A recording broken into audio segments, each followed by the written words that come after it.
Okay? But you need to do this every day so that yung ulo ng baby, bumababa siya sa tamang pwesto. Okay? So really, you need to do it every day. Now take your chair that's next to you. Take your chair and put your leg up on your chair. Hold the back of it if you need balance, okay? And rock forward. Ito yung tawag pelvic rocking, okay? We're gonna move your pelvis. Because that's what you need to do habang nagle-labor ka. Okay? Now just change feet and rock. Okay? You can feel your bones moving, right? Okay? Okay, now just shake it out. We're gonna do one more. I'm going to disappear from sight because we're going to squat. Down. Sige na. Baba, baba.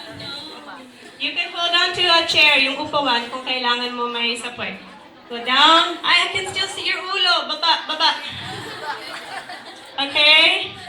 You need activity. Squatting is the best birthing position. Okay, pwede tayo. Shake out your legs. Shake it, shake your foot, shake. Okay, you can have a seat now. Thousands of babies have been born on this birthing stool. I can't really show it because it's too low command. But you just sit down, and it's really comfortable. Okay? Why is that important for natural birth? Because you need to open up your bones. Lying down is the worst birthing position. It is bad for you and it's bad for your baby. Because it actually compresses the aorta, which increases fetal distress. Lying down is not the position that your body was created to give birth in. Okay, so why would you choose natural birth? Because our bodies were created to give birth. You have the hormones, you have all of the preparation here in you. Dito sa loob, in your animal brain. Okay, but sometimes we have to forget about things like technology. My PowerPoint's technology. Okay? You have to believe in yourself. Okay?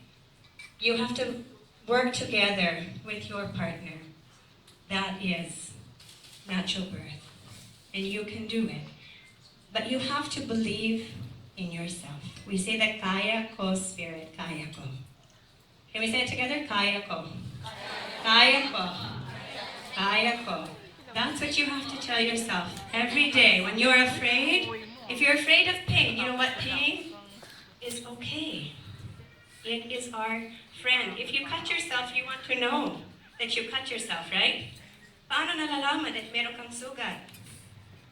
Because you have pain. Pain is our friend. Pain tells you, oh, when you're in labor, I need to move like this. Because mas masarap pag ganyan. Okay?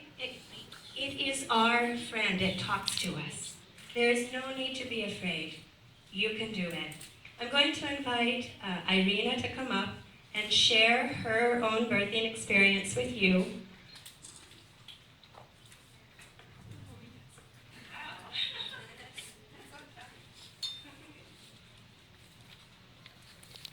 Thank you so much, Deborah.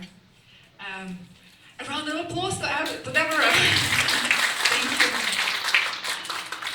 My name is Irina Otmakova. And I had the most amazing home birth. And I would like to share some of my journey of how that could happen. It was actually that amazing that right after my birth, I moved and became a doula. That's a professional pregnancy and birth companion and coach, and also a hypnodoula. So if anyone is interested how to use hypnosis in birth, please, you're free to come and ask questions. I will be happy to help. And believe me, there is nothing more powerful aside than a woman giving birth in her own power and glory. And the baby emerging into the world in tender loving care, because that's where the imprint of love is happening, is how the baby is welcomed to the world, in what kind of circumstances. Okay, so I actually from Russia, and I'm also Dutch.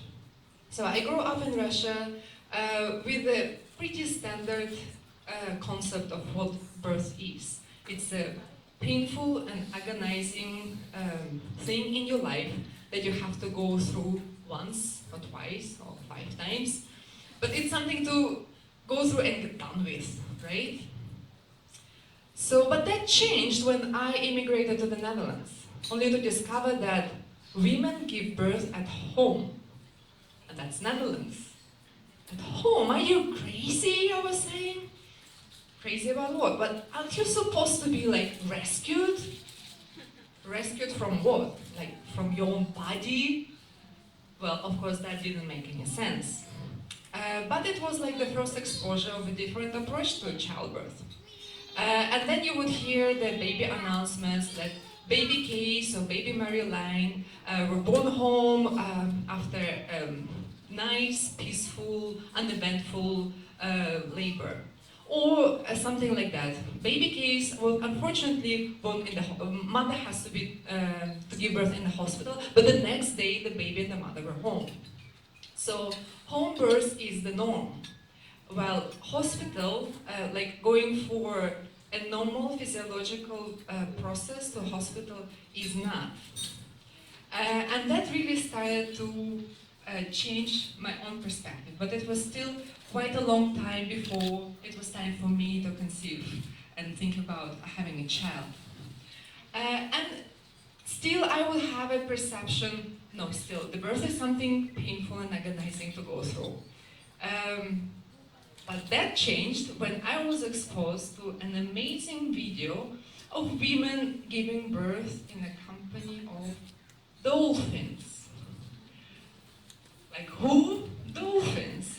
Apparently, and this has happened, this is reality, you know, some women go and do that in the ocean and dolphins come and they somehow have a natural connection to bond with birthing women and babies and would get the pain and agony away. And women, and that video would be, the woman in that video looked like, you know, she was in some kind of trance-like meditation or experiencing an orgasm, you know, or like having a hippie dance. That was kind of an experience that she was having. And for me, it was like, wow, if birth can be like that, instead of that image of a painful and agonizing experience.